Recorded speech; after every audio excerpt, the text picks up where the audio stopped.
Kalurghat bridge নির্মাণে ব্যয় ধরা হয়েছে পদ্মা সেতুর সমপরিমাণ। তো জাতির কাছে আমার প্রশ্ন, পদ্মা নদী আর কর্ণফুলী নদী তো এক নয়। পদ্মা নদী হচ্ছে অ্যামাজনের পরে পৃথিবীর সবচেয়ে বেশি খরস্রোতা নদী, যেখান দিয়ে স্রোতের কারণে প্রায় 40 তলা পর্যন্ত নিচে বালু সরে যায়।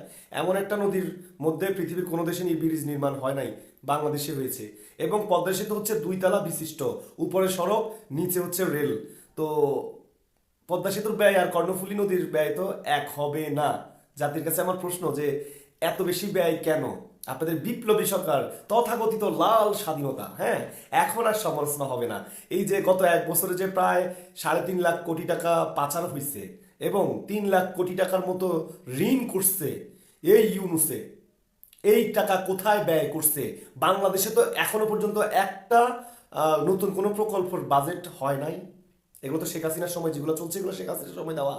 এবং একটা রাস্তা সার্ভিস দিচ্ছে, ব্যয় তো কমার কথা ছিল। 3.5 লাখ কোটি টাকা কি করছে এই সরকার? একটা হলুদ সাংবাদিকও প্রশ্ন রাখে না, ধিক্কার জানাই।